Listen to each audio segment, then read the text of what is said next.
हरे कृष्णा, राधे राधे। और ये देखिए यहाँ मेरी रमा एकादशी का मैंने पूजा कर लिया है और मैं आपके समक्ष रमा एकादशी की व्रत की कहानी लेकर आई हूँ। और यहाँ देखिए, यहाँ मैंने कलश रखा है। आज मैं फूल नहीं ला पाई तो इसलिए मैं बिना फूल का ही पूजा आज की हूँ। तो आज मैंने किया है तो मतलब। और ये जैसे एक नगर थे, उसमें मुचकुंद नाम के एक राजा राज्य करते थे, जो कि बहुत ही भगवत परायण थे, विष्णु भगवान की अनन्य भक्ति करते थे। उनके राज्य में एकादशी व्रत वगैरह का एकदम नियम, मतलब सिर्फ वही नहीं, मतलब जैसे हर कोई पालन किया करता था। तो और उनकी एक चंद्रभागा, मतलब उनके मतलब जैसे पुण्य के ये से उनके घर में एक पुत्री उत्पन्न हुई, जो कि बहुत ही अच्छी, बहुत ही वो भी भगवत परायण थे। और 8 साल की उम्र से उन्होंने एकादशी का व्रत का पालन किया था। तो और मतलब जैसे उनके राज्य में था कि मतलब जैसे मतलब सिर्फ इंसान ही नहीं, मतलब हाथी के बच्चे, हर कोई, मतलब पूरे जीव जंतु हर कोई ही एकादशी का व्रत का पालन किया करता था। और एकादशी के एक दिन पहले, दशमी के दिन ही पूरा मतलब राज्य में ढिंढोरा पीट दिया जाता था कि मतलब कल एकादशी, और हर किसी को एकादशी का नियम का पालन, उस दिन को किसी के घर में भोजन वगैरह नहीं बनता था। इवन लोग पानी तक नहीं लिया करते थे। तो मतलब राजा मुचकुंद ने अपनी पुत्री का विवाह जो है, राजा मुचकुंद ने मतलब अपनी पुत्री चंद्रभागा का विवाह जो है चंद्रसेन शोभन के साथ कर दिया। और मतलब धीरे धीरे ऐसे समय व्यतीत होते गया।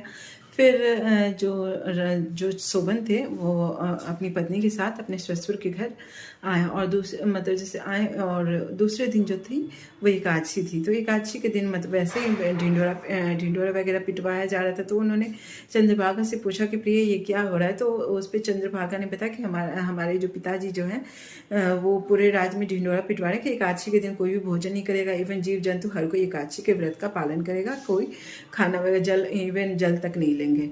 तो उस पर उन्होंने कहा कि ये मतलब जैसे वो थोड़ा भूखे नहीं रह सकते थे।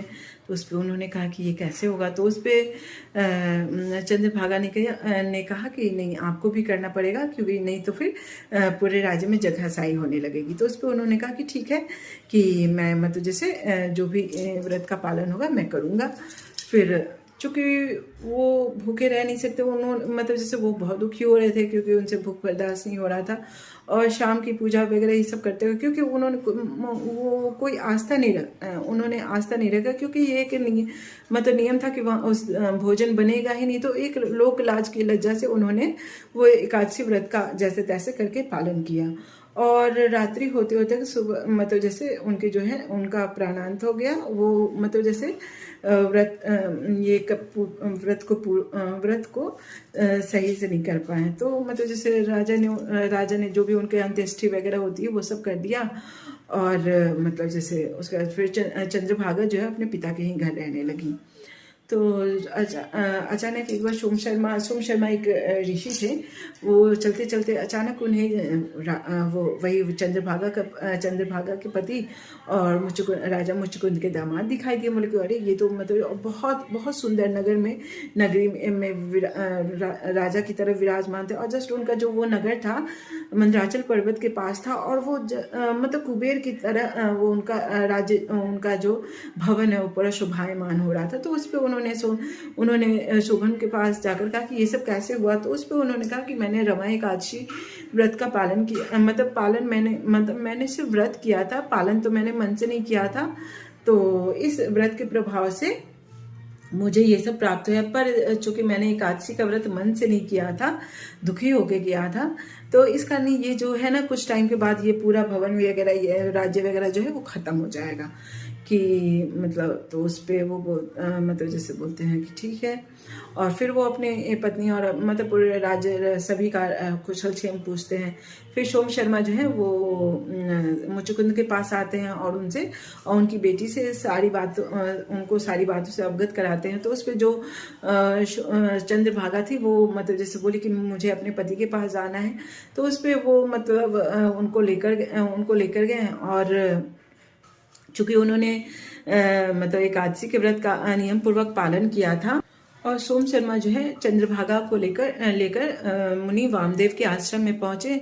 तो और मंत्र वगैरह के ये से वामदेव ने चंद्रभागा को एक दिव्य शरीर प्रदान किया, जिसके प्रभाव से वो अपने पति के पास गई और उन्होंने और उन्हें जो भी वो चूंकि वो 8 साल जब वो 8 साल की थी तब से वो एकादशी व्रत का पालन करती थी। और उन्होंने कहा अपने पति से कि मेरे व्रत के प्रभाव से अब जो ये नगर है ना, इसका अंत नहीं होगा, ये हमेशा के लिए स्थिर हो जाएगा। तो ये थी रमा एकादशी के व्रत का प्रभाव कि अगर किसी मतलब सिर्फ उन्होंने व्रत किया, मन से बिल्कुल नहीं, इवन दुखी होके किया, तो लेकिन उससे भी उन्हें जो है इतना दिव्य शरीर प्राप्त हुआ। और जहाँ चंद्रभागा ने नियम से किया तो उस नगर को, उस राज्य को उन्होंने स्थिर बना दिया। तो ये थी रमा एकादशी की कहानी। और ये है मेरे बाल गोपाल जो इस तरह से सजे हैं। तो प्लीज़ आप बताना कि आज की कहानी आपको कैसी लगी। And please like, share and subscribe my channel. Hare Krishna, Radhe Radhe, जय माता की जय, भोलेनाथ हर हर महादेव। हरे कृष्णा, राधे राधे। और ये देखिए हमें रमा एकादशी का मैंने पूजा कर लिया है और मैं आपके समक्ष रमा एकादशी की व्रत की कहानी लेकर आई हूँ। और यहाँ देखिए, यहाँ मैंने कलश रखा है। आज मैं फूल नहीं ला पाई तो इसलिए मैं बिना फूल का ही पूजा आज मैंने किया है। तो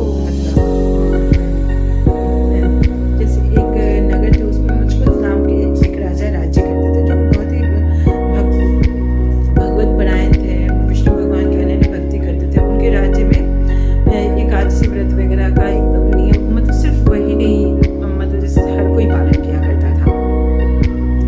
तो और उनकी एक चंद्रभागा मतलब उनके मतलब जैसे पुण्य के ये से उनके घर में एक पुत्री उत्पन्न हुई, जो कि बहुत ही अच्छी, बहुत ही वो भी भगवत परायण थे। और 8 साल की उम्र से उन्होंने एकादशी का व्रत का पालन किया था।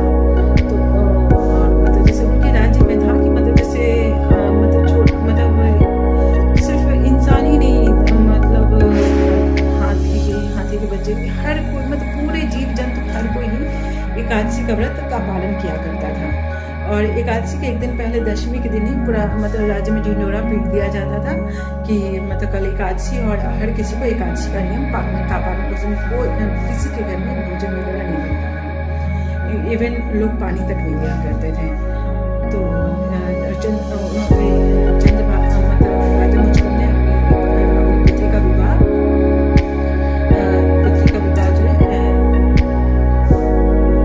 राजा मुचकुंद ने मतलब अपनी पुत्री चंद्रभागा का विवाह जो है चंद्रसेन शोभन के साथ कर दिया। और धीरे धीरे ऐसे समय व्यतीत होते गया। फिर जो शोभन थे वो अपनी पत्नी के साथ अपने ससुर के घर आए और मतलब जैसे आए, और दूसरे दिन जो थी वो एकादशी थी। तो एकादशी के दिन मतलब ऐसे ही ढिंढोरा वगैरह पिटवाया जा रहा था। तो उन्होंने चंद्रभागा से पूछा कि भैया ये क्या हो रहा है। तो उस पर चंद्रभागा ने बताया कि हमारे जो पिताजी जो है वो पूरे राज्य में ढिंढोरा पिटवा रहे कि एकादशी के दिन कोई भोजन नहीं करेगा, इवन जीव जंतु हर कोई एकादशी के व्रत का पालन करेगा, कोई खाना वगैरह इवन जल तक नहीं लेंगे। तो उस पर उन्होंने कहा कि ये मतलब जैसे थोड़ा भूखे नहीं रह सकते थे। उस पर उन्होंने कहा कि ये कैसे होगा। तो उस पर चंद्रभागा ने कहा कि नहीं, आपको भी करना पड़ेगा, क्योंकि नहीं तो फिर पूरे राज्य में जगहसाई होने लगेगी। तो उस पर उन्होंने कहा कि ठीक है कि मैं मतलब जैसे जो भी व्रत का पालन होगा मैं करूँगा। फिर चूँकि वो भूखे रह नहीं सकते, उन्होंने मतलब जैसे वो बहुत दुखी हो रहे थे क्योंकि उनसे भूख बर्दाश्त नहीं हो रहा था। और शाम की पूजा वगैरह ये सब करते हुए, क्योंकि उन्होंने वो कोई आस्था नहीं रखा, क्योंकि ये एक मतलब नियम था कि वहाँ उस भोजन बनेगा ही नहीं। तो एक लोक लाज की लज्जा से उन्होंने वो एकादशी व्रत का जैसे तैसे करके पालन किया। और रात्रि होते होते सुबह मतलब जैसे उनके जो है उनका प्राणांत हो गया। वो मतलब जैसे व्रत को सही से नहीं कर पाए। तो मतलब जैसे राजा ने जो भी उनके अंत्येष्टि वगैरह होती है वो सब कर दिया। और मतलब जैसे उसके बाद फिर चंद्रभागा जो है अपने पिता के ही घर रहने लगी। तो अचानक एक बार सोम शर्मा एक ऋषि थे। वो चलते चलते अचानक उन्हें वो वही चंद्रभागा के पति और राजा मुचुकुंद के दामाद दिखाई दिए। बोले कि अरे ये तो मतलब बहुत बहुत सुंदर नगरी में राजा की तरफ विराजमान थे। और जस्ट उनका जो वो नगर था मंदराचल पर्वत के पास था। और वो मतलब कुबेर की तरह वो उनका जो भवन है वो पूरा शोभायमान हो रहा था। तो उस पर उन्होंने शोभन के पास जाकर कहा कि ये सब कैसे हुआ। तो उस पर उन्होंने कहा कि मैंने रमा एकादशी व्रत का पालन किया। मैंने सिर्फ व्रत किया था, पालन तो मैंने मन से नहीं किया था। तो इस व्रत के प्रभाव से मुझे ये सब प्राप्त हुआ। पर चूंकि मैंने एकादशी का व्रत मन से नहीं किया था, दुखी होके किया था, तो इस कारण ये जो है ना कुछ टाइम के बाद ये पूरा भवन वगैरह ये राज्य वगैरह जो है वो खत्म हो जाएगा। कि मतलब तो उस पर वो मतलब जैसे बोलते हैं कि ठीक है। और फिर वो अपने पत्नी और मतलब पूरे राज्य सभी का कुशल क्षेम पूछते हैं। फिर सोम शर्मा जो है वो मुचुकुंद के पास आते हैं और उनकी बेटी से उनको सारी बातों से अवगत कराते हैं। तो उस पर जो चंद्रभागा थी वो मतलब जैसे बोली कि मुझे अपने पति के पास जाना है। तो उस पर वो मतलब उनको लेकर गए। और चूंकि उन्होंने मतलब एकादशी के व्रत का नियम पूर्वक पालन किया था। और सोम शर्मा जो है चंद्रभागा को लेकर मुनि वामदेव के आश्रम में पहुंचे। तो और मंत्र वगैरह के ये से वामदेव ने चंद्रभागा को एक दिव्य शरीर प्रदान किया, जिसके प्रभाव से वो अपने पति के पास गई। और उन्हें जो भी वो चूंकि वो 8 साल जब वो 8 साल की थी तब से वो एकादशी व्रत का पालन करती थी। और उन्होंने कहा अपने पति से कि मेरे व्रत के प्रभाव से अब जो ये नगर है ना इसका अंत नहीं होगा, ये हमेशा के लिए स्थिर हो जाएगा।